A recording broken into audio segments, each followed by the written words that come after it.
우리 다 같이 일어나셔서 하나님 말씀 받도록 하겠습니다. 마가복음 4장 35절에서 41절입니다. 마가복음 4장 35절에서 41절입니다. 그날 저물 때에 제자들에게 이르시되 우리가 저편으로 건너가자 하시니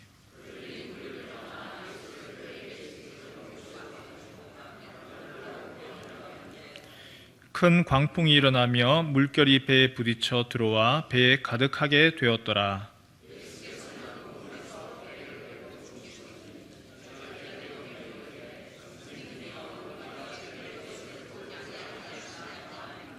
예수께서 깨어 바람을 꾸짖으시며 바다더러 이르시되 잠잠하라 고요하라 하시니 바람이 그치고 아주 잔잔하여 지더라.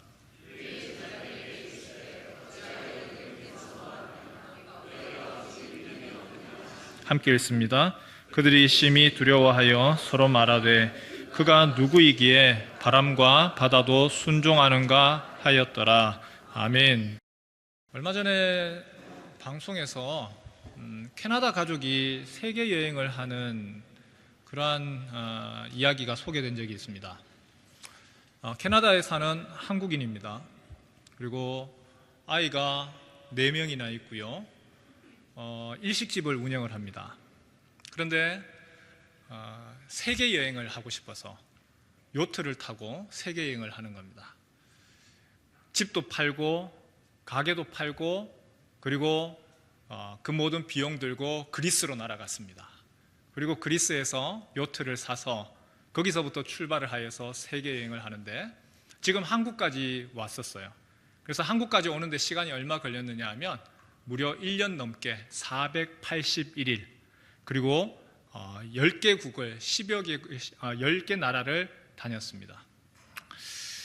참 멋지더라고요. 해운대 가면 광안리에 보면 요트 타고 이렇게 한 번씩 쭉 보시지 않습니까? 너무 보기 좋더라고요. 한 번도 아직 못 타봤는데 한비는 학교에서 타봤대요. 부러워요. 그런데 그렇게 짧게 1시간 타는 거는 부러운데 여러분 같으면은 세계 여행 한번 해보시겠습니까? 요트를 타고 망망대해를 지나서 해보시겠어요? 저는 못하겠습니다. 멀미가 무서워서 못하겠습니다. 한 번은 비행기를 타고 가다가 난기를 만나서 거기서 멀미를 했습니다. 그 많은 사람들 중에서 3명이 멀미했는데 그 중에 저였어요. 힘들더라고요. 그리고 또 한 가지는 1시간은 갈 수 있겠는데 끝없는 망망대해, 이게 바다라고 하는 게 뭔 일이 벌어질지 알 수가 없잖아요. 너무 두렵습니다. 너무 겁이 납니다. 바다라고 하는 것 참, 그래서 많은 분들이 바다를 인생을 바다에 비유를 많이 하죠. 한 치 앞도 알 수가 없습니다. 지금은 화창하고 아주 지금은 좋아요. 그런데 조금 지나다 보면은 시꺼먼 먹구름이 갑작스럽게 아무것도 없었는데 먹구름이 와서 비가 쏟아지기 시작을 하고 그리고 갑작스럽게 배가 흔들리고 뒤집어 버리고 뭐 어떻게 해야 될지 참 그게 두려운 것이 바다죠. 산이라면 좀 다르죠. 산은 내가 노력해서 올라가면 되잖아요. 산이라고 하는 것은 내가 어떻게든지 노력하고 힘들면 좀 쉬어가고 그러면서도 오르고 또 오르고 오르다 보면 그러면 또 정상에 다다를 건데 바다는 내가 수고한다고 내가 노력한다고 내가 어떻게 준비한다고 해서 이 되는 문제가 아닌 거죠. 그래서 참 바다, 인생이 바다고 바다 예측할 수 없는 것, 그것이 바로 바다입니다. 오늘 성경에 보니까 예수님 태운 그 배, 제자들이 예수님을 태웠는데 예수님을 태운 배도 풍랑을 만났습니다. 예수님이 계시면, 우리의 인생의 배에 예수님이 계시면, 여러분 예수님이 계시는데 무슨 걱정이 있겠습니까? 무슨 어려움이 있겠습니까? 근데 있어요.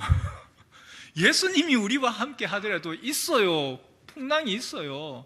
어려움이 분명히 있습니다. 오늘 성경에 보니까 그 예수님이 만난 그 풍랑을 광풍이라고 얘기했어요. 미친 바람이라, 썩난 바람이라, 화난 바람이라. 갈릴리 바다, 우리가 일명 갈릴리 바다라고 얘기하잖아요. 근데 엄밀히 얘기하면 거기는 내륙이죠. 바다가 아닙니다. 담수어죠. 갈릴리 호수입니다. 그런데 성경에 보니까 갈릴리 바다라고 표현을 많이 해요. 왜 그러냐 하면 고대 히브리어에 바다와 호수를 구분하지를 않아요.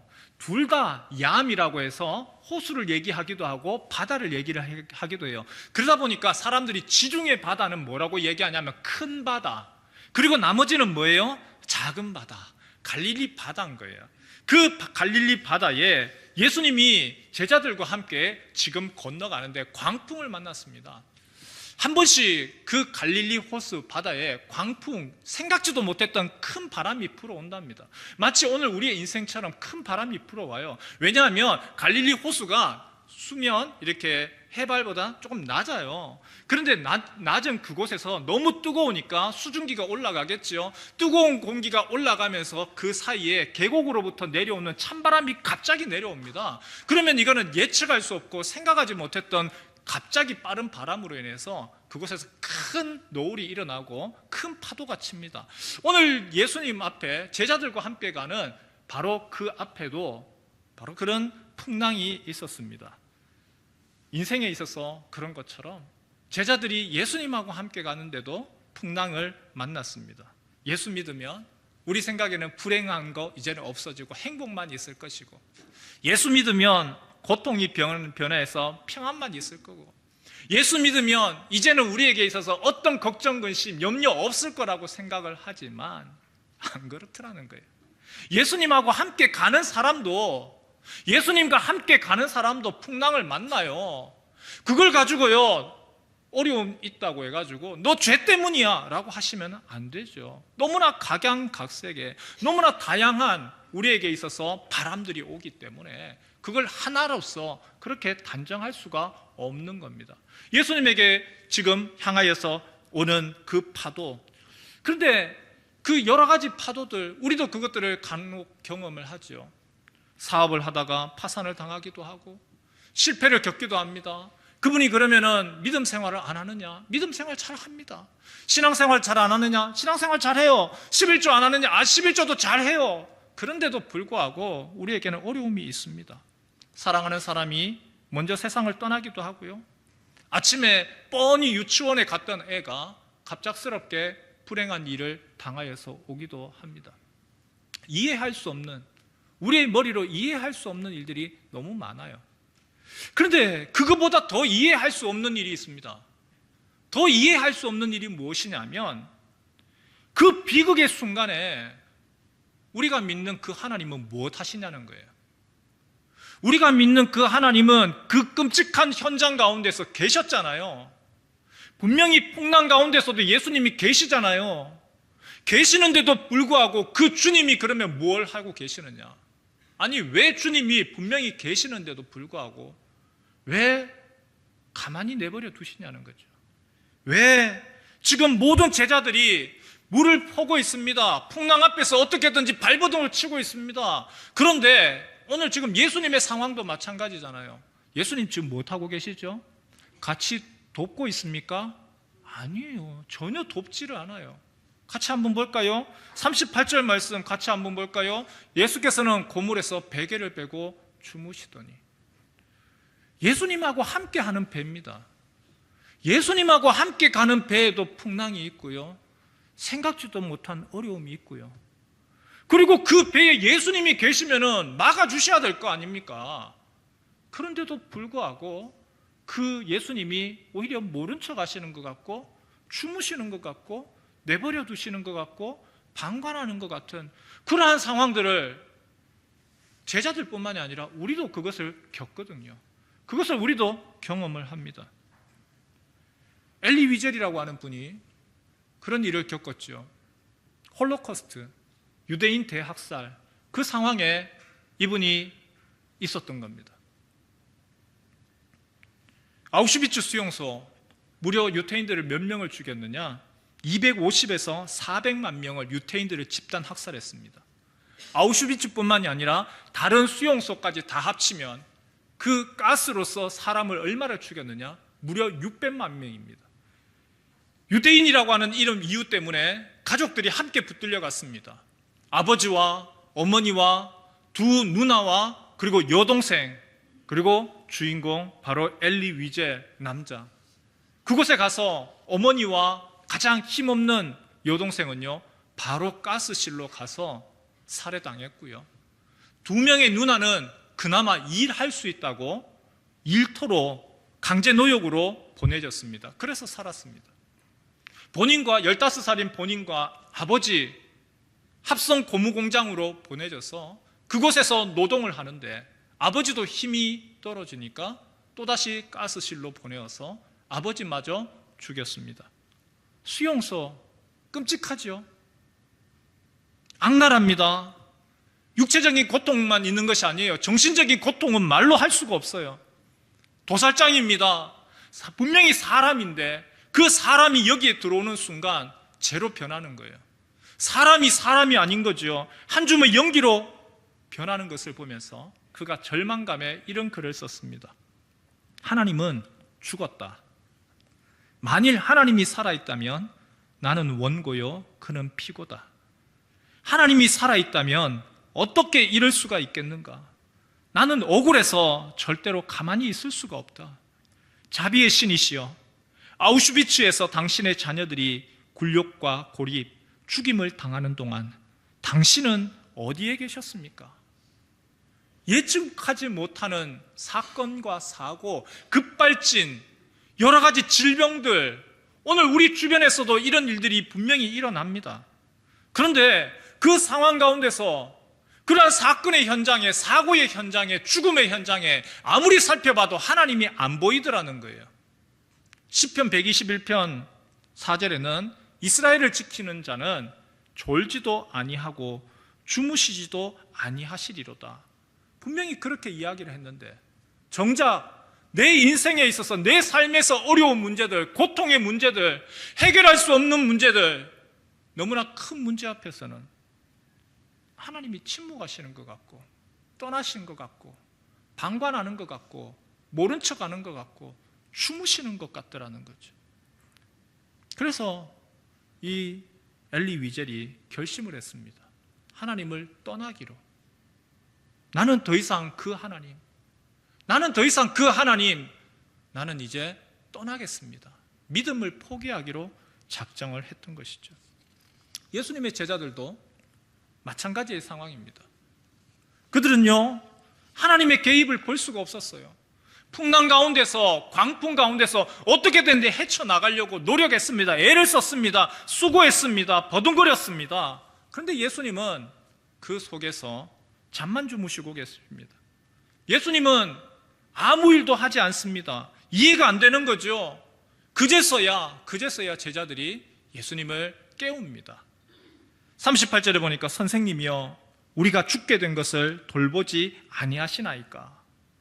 제자들 예수님과 한 배에 탔지만 사실은 가만히 오늘 성경의 말씀을 보면 예수님과 함께 있을 뿐이지 그분께 도움을 구하지 않았습니다. 왜냐하면 제자들은요 어부 출신입니다. 내 힘으로, 내 능력으로, 내 경험으로 내가 이거 헤쳐나갈 수 있어. 그래서 자신이 열심히 수고를 했습니다. 애를 썼습니다. 그런데 어떤 문제는요 내가 아무리 경험이 있다 하더라도 헤쳐나갈 수 없는 문제가 있잖아요. 지금 제자들이 지금 그런 상황에 놓였습니다. 이 광풍은요 이전에서의 광풍, 다른 어떤 풍랑과 다른 종류의 문제였습니다.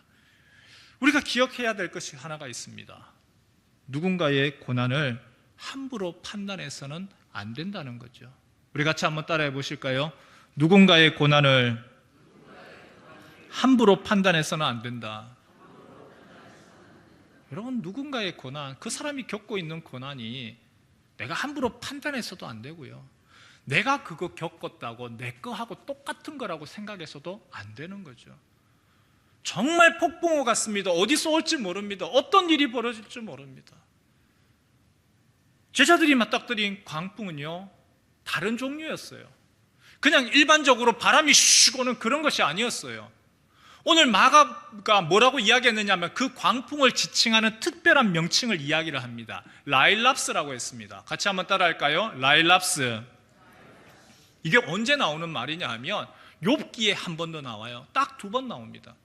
욥기 38장 1절에 라일랍스라고 나와요. 여호와께서 폭풍우 가운데 욥에게 말씀하신다. 여호와께서 폭풍우 가운데라고 할 때 그 폭풍우가 뭐냐? 라일락스입니다. 38장에 보니까 폭풍우, 높은 파도, 바다가 무엇을 하느냐? 하나님을 향하여서 저항을 합니다. 하나님에게 반항합니다. 그 저항하고 반항하는 그 폭풍우 바다를 뭐라고 했느냐? 그걸 바로 라일락스라고 이야기를 했습니다. 마가가 의도적으로 예수님을 향하여서 라일락스다, 저항하는 것이다, 지금 거부하는 것이다, 반대하는 것이다, 일부러 그렇게 표현을 했어요. 왜 그러냐? 이것은 이유가 있는 것이죠. 여러분 성경을 한번 펴보실까요? 성경책 마태복음, 우리가 마가복음 4장을 읽었지요. 마가복음 4장의 이야기 끝나고 난 후에 5장 1절을 한번 볼까요? 예수님이 지금 어디로 지금 가고 계십니까? 같이 한번 읽죠. 5장 1절 시작. 예수께서 바다 건너편 거라사인의 지방에 이르러. 여러분, 예수님이 지금 어디를 가고 계세요? 거라사 지방입니다. 이방 땅입니다. 그 거라사 지방에 갔을 때 예수님을 만나는 이가 있습니다. 누굴까요? 귀신 들린 자입니다. 그 사람은 너희는 누구냐라고 할 때 나는 군대 귀신 들린 자입니다. 여러분 한번 상상 한번 해보십시오. 지금 이 귀신 들린 자가, 군대 귀신 들린 자가 지금 예수님이 바다를 지금 건너오고 있습니다. 예수님이 오시는 것을 귀신 입장에서 환영할 일입니까?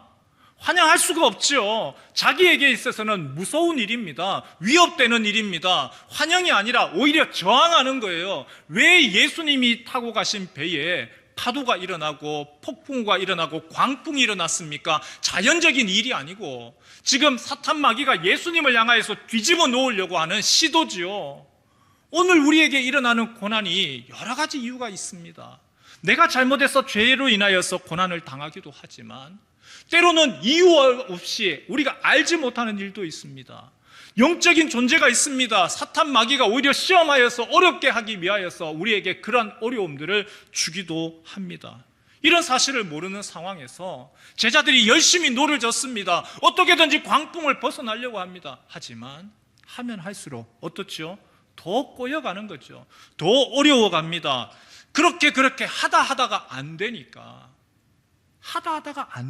그제서야 예수님을 향하여서 원망합니다. 같이 배에 타고 있었지만 그 예수님에게 처음부터 요구한 것이 아니고 그제서야 원망합니다. 39절 말씀해 보니까 예수님, 우리가 지금 물에 빠져 죽어가는데 우리를 돌보지 않으십니까? 예수님 그 요청을 받으시고 이렇게 이야기하시죠. 같이 한번 읽을까요? 시작. 예수께서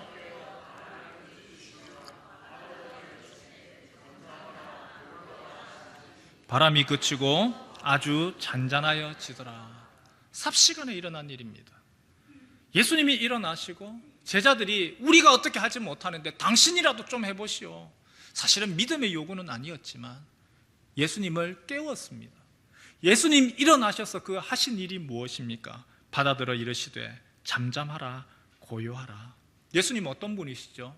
예수님 바로 이 세상을 창조하신 하나님이시라. 하나님이 이 세상을 창조하실 때에 아버지와 함께 이 세상을 창조하셨다. 그래서 4장 제일 마지막에 뭐라고 이야기합니까? 그들이 심히 두려워하여 서로 말하되 그가 누구이기에, 도대체 누구기에 바람과 파도도 순종하는가? 예수님 어떤 분이십니까? 하나님이십니다. 요한복음 우리 말씀 같이 한번 읽어볼까요? 요한복음 1장 1절에서 3절입니다. 시작. 태초에 말씀이 계시니라. 이 말씀이 하나님과 함께 계셨으니 이 말씀은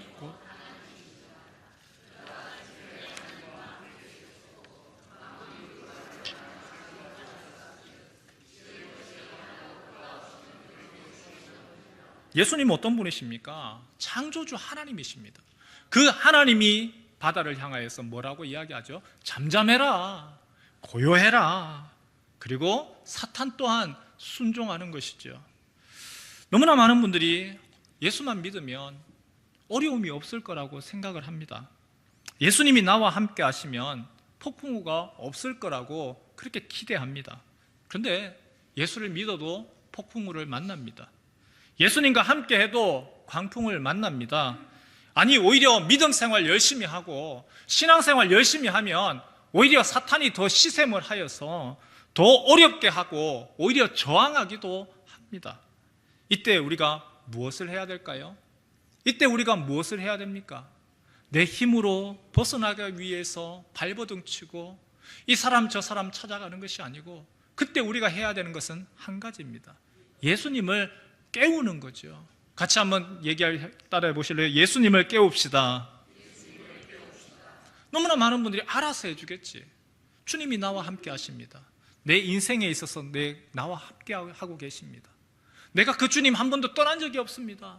그래서 우리 주님이 나와 함께 하시기에 알아서 해주겠지. 그런데요, 하나님은 우리에게 알아서 해주겠지라고 하지 않으세요. 부르짖어라, 간구해라, 울어라, 기도해라. 오늘 주님이 우리에게 이야기하시는 것은 울어야 할 때 울지 않고 기도해야 될 때 기도하지 아니하고, 그것은 믿음이 아니라 오히려 불신이라. 어린 아이들이 엄마가 잠든 동안에 부엌에서 요리를 하고 있었습니다. 요리를 하다가 그만 실수로 불이 붙었어요. 애들이 어떻게든지 불을 끄려고 막 했지만은 오히려 점점 더 커져갑니다. 이때 애들이 해야 될 게 뭐지요? 엄마를 깨우는 거예요. 잠들어 있는 엄마를 빨리 깨우는 것이 오히려 이것이 문제의 해결이죠. 예수님을 깨우는 거, 그것이 문제의 해결입니다. 예수님을 깨우니까 새로운 일, 달라지기 시작을 합니다. 이 세상을 창조하신 그 하나님이 바람을 꾸짖으십니다. 바다를 향해서 명령합니다. 잠잠해라, 고요해라. 사탄을 향해서도 명령합니다. 가만히 있어라, 그쳐라. 그러자 바람이 그치고 사탄이 힘을 잃습니다. 성도에게 주어진 기도가 무엇이냐? 성도에게 주어진 기도는 전능하신 하나님의 능력을 요청하는 전하고, 그분의 능력과 파워, 그리고 그분의 도움을 간구하는 가장 강력한 무기입니다. 예수님이 제자들에게 꾸짖으셨어요. 왜 나에게 요청하지 않았느냐? 왜 나를 깨우지 않았느냐? 왜 나에게 부르짖지 않았느냐? 왜 이렇게 무서워하느냐? 그리고 예수님이 왜 이렇게 믿음이 없느냐라고요. 제자들만이 아니라 우리도 그렇죠.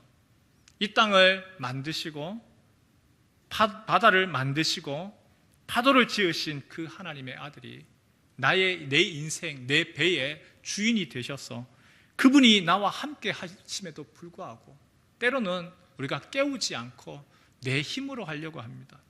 어려움의 순간에 창조주 하나님, 능력의 하나님, 광풍을 잠재우는 그 하나님보다 나의 친구의 도움을 먼저 구하고 문제를 해결해 보겠다고 이 사람 저 사람의 도움을 찾습니다. 그런데 그러면 그럴수록 문제는 점점 더 커져가요. 그리고 마지막에서야 주님 왜 도와주지 않았습니까? 원망하죠. 성도 여러분, 풍랑을 만났을 때에 예수님을 깨우는 여러분 되시기를 축원합니다. 그분이 이미 나의 배에 계십니다. 문제의 해결자가 이미 계십니다.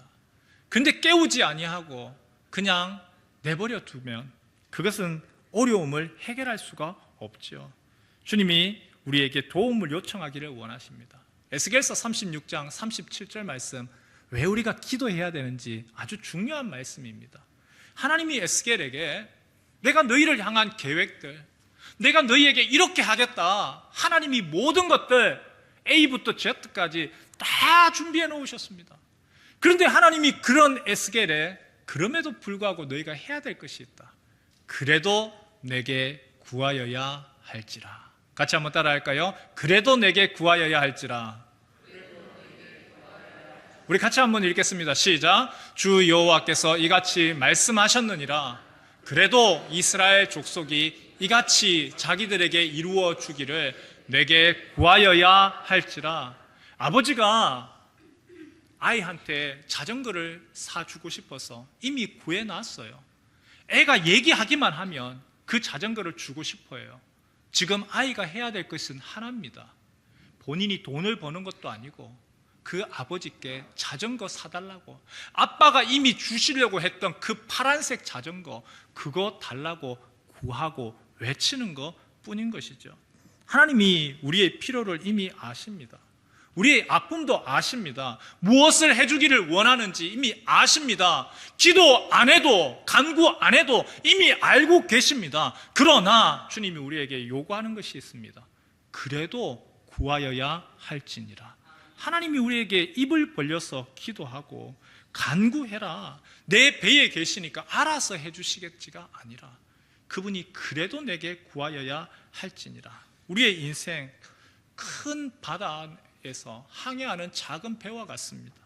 인생의 항해에도 고난의 바람이 불어옵니다. 원치 아니하는 폭풍우 내리칩니다. 질병이라고 하는 문제, 사건, 사고들 우리에게 없지 않습니다. 하지만 고난의 바람이 무조건 나쁜 것만은 아니죠. 그 바람이 있을 때에, 아니 바람을 잘 이용을 하면 전진할 수가 있죠. 돛을 쫙 피면 그 바람 때문에 더 빨리 나아갈 수 있습니다. 문제는 그 돛의 방향을 잘 조준하면, 그러면 그 바람 타고 나아가는데 돛의 방향을 잘못 틀어버리면 엉뚱한 방향으로 가게 되는 것이죠.